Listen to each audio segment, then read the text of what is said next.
Hello everybody of ESCplus. I'm here with Tom and Kato. Together they form the duo, the Starlings, and they will compete in the national final of Belgium.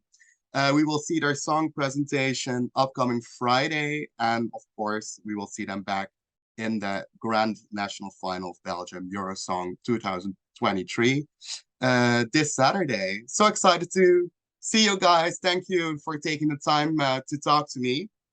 You're welcome. First of all, how are you? Very good. We're good, yeah. We're excited because we're working on our songs and on Eurosong for a while now, so we're excited that on Saturday we can perform live and that we know if we're going to Eurovision or not. So yeah, that must be very exciting. Also for the song presentation, you guys will be the last that we will see during the song presentation shows. How is it to wait for such a long time until you're the ones that we are actually going to see the whole and hear the whole song of? How does that feel? It was a bit stressful because of course all the other contestants are before us, so you see what they're saying about them as well, but we hope they will be excited about us as well, and we're confident they will, because we really believe in our songs. But we wished it was already Friday.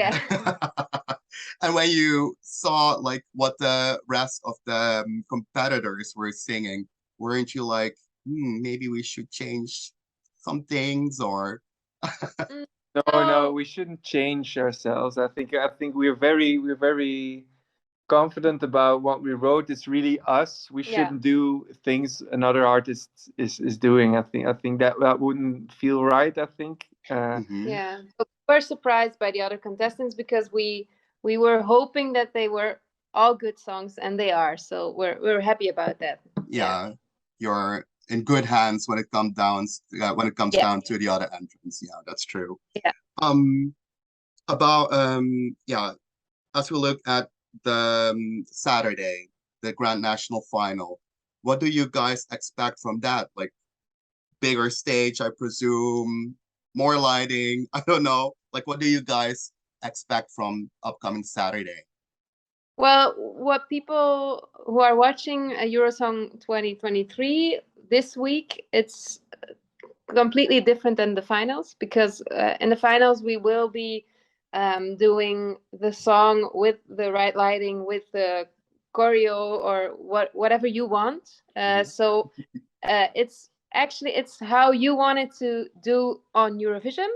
But then if you go to Eurovision, you still have some time to adjust a few things, but it needs to be the same in the same way as you would do it in Eurovision. Okay. It's gonna be a big show. Yeah. Yeah. Tom, especially for you, some people might know it, not know it anymore or yet. You have competed in Eurovision before. You came in 6th, I believe, in Oslo. So you've done it all before. What made you think like, oh, I want to do this again? I think I would enjoy it more.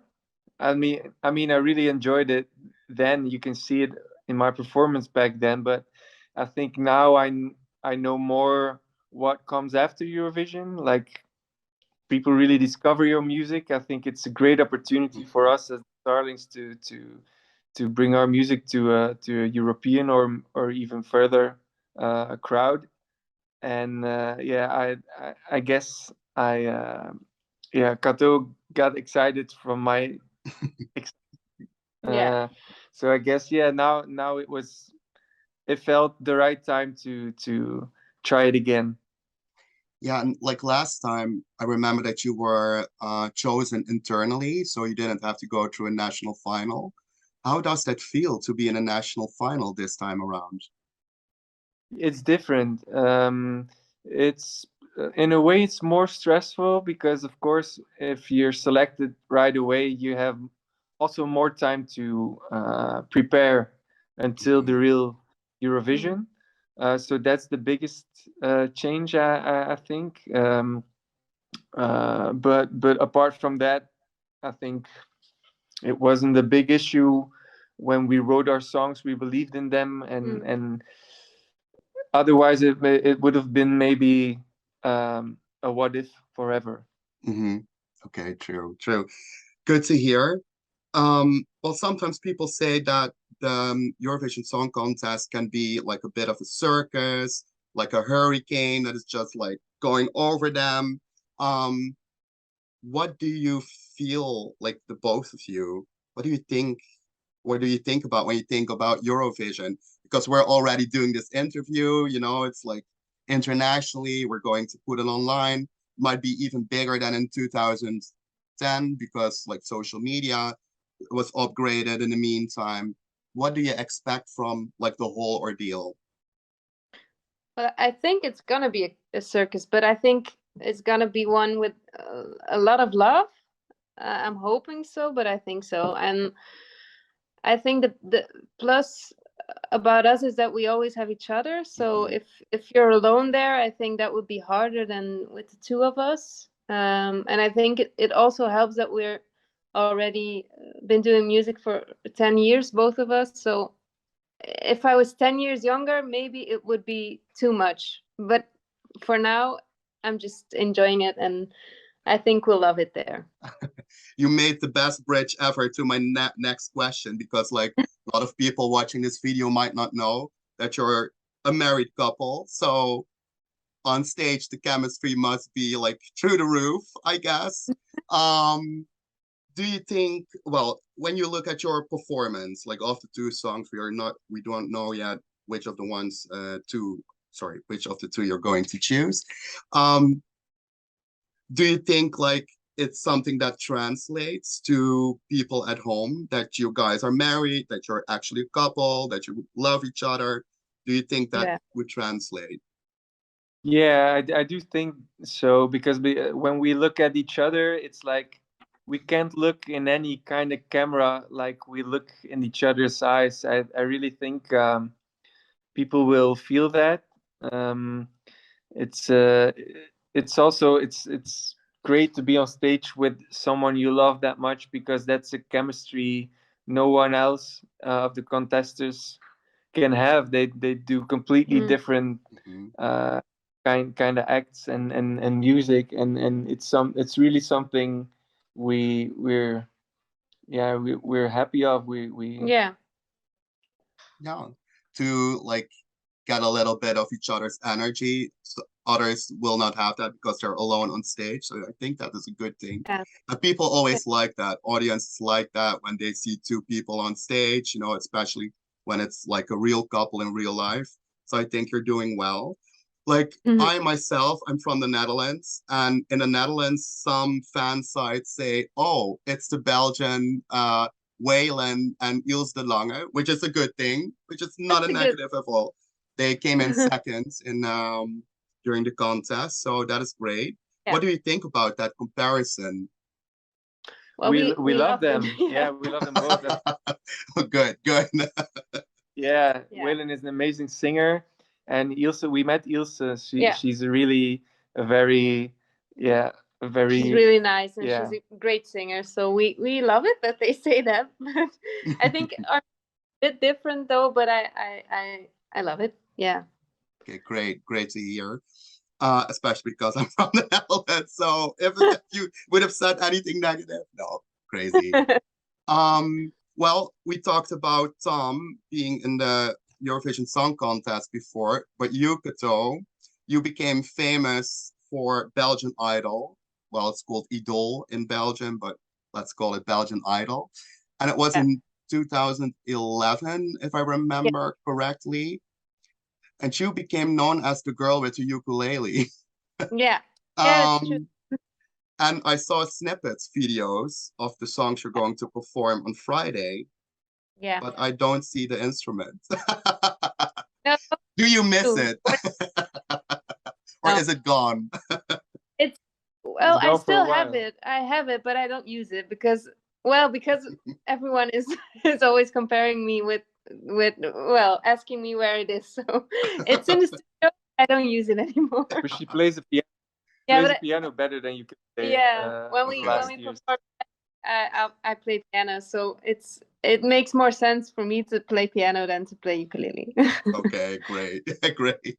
So we're not going to see that, which might be a good No. thing. Who knows? Who Yeah. knows? Um, in the national final on Friday, and also, of course, in the grand final, you're going to sing two songs, Roller Coaster, sorry, and Oceanside. Um, were the lyrics or the music written by the two of you? Yeah. Yeah, both of them. So we wrote Oceanside. We wrote it with Jeroen Swinne and Ashley Hicklin, and that's our actually we write a lot of stuff with them, but they also write a lot for Eurovision. And then Roller Coaster we wrote with Thomas Stengard and with Laurel. Laurel is also doing the competition in Sweden, I Yes. think. So we wrote with two very good teams, but we write all our stuff, yeah, with the Ourselves. two of us Yeah. or with someone else involved. So yeah. Okay. And both of the songs, are they like very near to the heart for the both of you? Is there something that is very personal about the songs? Yeah, definitely. I think Oceanside is more about in busy times how we love to seek nature and find love and peace by the ocean side. We wrote a lot of stuff when we were at the ocean side, but we also recorded our previous album at the ocean side in Norway. So it's always something we do when we need rest. Yeah. We seek nature. That's a bit what Oceanside is about. And Roller Coaster is a bit more. We tell a bit more about our life in Roller Coaster, I think. Yeah. But also uh, other lives. I mean, other people will recognize a lot from their life in it, I think, as well. Yeah. Um, I think it's a good way to tell, like we've been going through a lot of hard times the last couple of years, but also very very good moments. And I think you, for anyone who's watching or listening, if you're in a low moment or you're in a place where you're like everything's bad and I'm not happy, well, we had the same thing, and well, now we're entering Eurovision, so everything can change. And well, it's more about just hold on, and all the good moments, they will come. Yeah. Okay, great, great, great message also to the viewers. Um, what in the worst case scenario? Imagine that you would not make it to the Eurovision Song Contest in Liverpool. What Yeah. what did you guys learn from your Eurosong, so your national adventure? I think whatever happens, I think we wrote the two best songs for the Starlings Yeah. we ever made. So it's the next step for us, Yeah. whatever happens. So that's good to begin with in a competition that you did the best you can. Mhm. That's a good feeling. Yeah, and we learned to have patience even more. Um, and in case you would make it to Liverpool, like best case scenario, what do you hope to bring to the competition? Like I think hope. musically or Yeah, hope. I think it's Yeah. the strongest message you can give. I think a lot of people are not happy at this moment, or are somewhere In between. in between. Yeah. I think we will have a lot of love on stage, and I think that's always a good thing. yeah, that's a great international message that everybody will understand. That is great. Well, is there anything you guys would like to add or that we did not talk about or that you want our viewers to know about the two of you? I don't think so. No, they were good questions. So. Yeah, and we hope we can play some shows in internationally in the next year. So if anybody's watching and they love our music, we hope to see you soon. That is a great end to this interview. I would like to thank you both, and the best of luck, of course, this Friday, but on Saturday, we hope you do well. Thank Thank you. you. Thank you. Thank you. Bye-bye. Bye-bye.